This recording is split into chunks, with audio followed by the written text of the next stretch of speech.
Marvel's invasion of Disney Plus has only just begun. So what else does the comic book powerhouse have up their sleeves for the Mouse House? You better be ready. No, we are. On this IMD Brief, with some help from Marvel Studios president Kevin Feige, we run down everything we know about the MCU's future on Disney Plus. The Marvel Cinematic Universe divides its films into phases, with the first three covering the formation of the Avengers, the rise of Thanos, and the Infinity Saga. This fourth phase is the first to be intertwined with a slate of new series premiering on Disney Plus, beginning with January 2021's WandaVision. Why would you think that? Because we asked the man with the plan, Kevin Feige, if the boldly stylized WandaVision would be the template for the upcoming series, and he gave us this preview of what to expect. This is probably the most overt level, black and white, old-fashioned aspect ratio, but every show that we're working on, I think is a bold, creative swing for both the Marvel Studios and the MCU and television. So I'm very excited about what we've already shown on Falcon Winter Soldier. That is a very big scale, epic action buddy series that we're excited about. Loki, we've not said much about, but it is intriguingly different.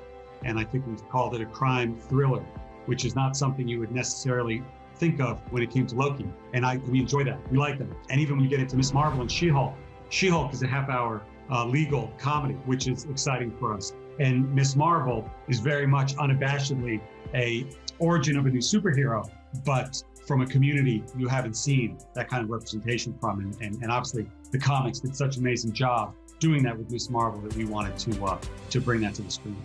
Okay, that's a lot to take in, so let's break this down.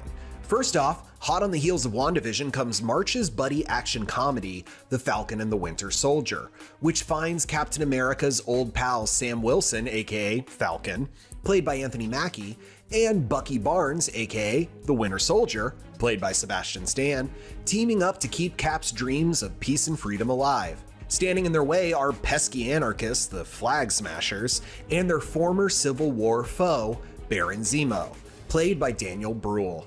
What's going on in that cyborg brain of yours? You don't want to know. In June, Loki revives Tom Hiddleston's titular tyrant for a time-hopping crime thriller. A softer, gentler Loki died during Infinity War, but thanks to Endgame's time heist, a past version of the still evil Norse god was able to nab the Tesseract after the events of the first Avengers film.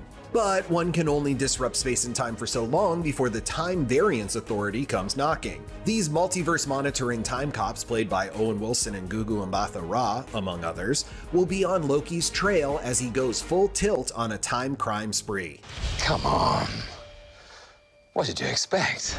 In July, Black Widow will be the first Marvel movie to premiere on Disney Plus, although it'll also be available on the big screen at the same time, which could be a game changer for the studio's upcoming theatrical releases. Starring Scarlett Johansson, Florence Pugh, Rachel Weisz, and David Harbour, this 24th MCU film will flash back to the past and fill in gaps in Nat's shocking history of fighting for both good and evil.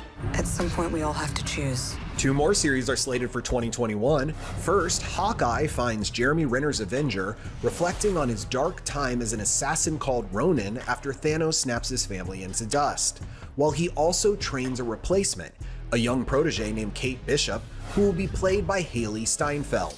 Please consider the consequences of your actions. Okay, they're considered. Okay, we gotta go. The final 2021 series, Miss Marvel, is based on the wildly popular comic book series that launched in 2014 about a fan fiction writing Muslim Pakistani American girl named Kamala Khan, who gains shape-shifting powers. Played by newcomer Iman Vellani, Khan idolizes Brie Larson's Carol Danvers, hence her inspired super alter ego, and has already been announced as an integral role in 2022's Captain Marvel 2. Yeah, if you're ever passing back through this galaxy, be sure to give a brother a shout. The last that Kevin Feige mentioned, but hardly the final series they have planned, considering the MCU is roughly sketched out through 2028, is half-hour courtroom comedy She-Hulk, with Tatiana Maslany as the big green cousin of Bruce Banner. Mark Ruffalo returns to Hulk Out, and surprisingly so does Tim Roth as gamma radiation nightmare Abomination from 2008's The Incredible Hulk.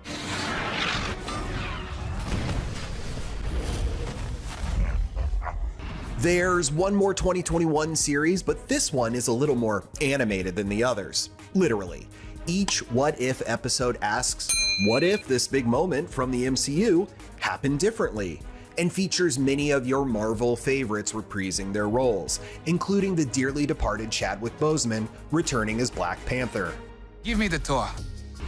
On the Disney Plus horizon for 2022 and beyond are the cosmically trippy Moon Knight starring Oscar Isaac and Ethan Hawke, the Guardians of the Galaxy holiday special arriving in time to decorate your Christmas Groot, a Hawkeye spinoff about his protege Echo, a series set in the nation of Wakanda, and Secret Invasion with Ben Mendelsohn's Skrull leader Talos from the first Captain Marvel re-teaming with Samuel L. Jackson's Nick Fury to stop, well, a secret invasion of shape-shifting Skrull.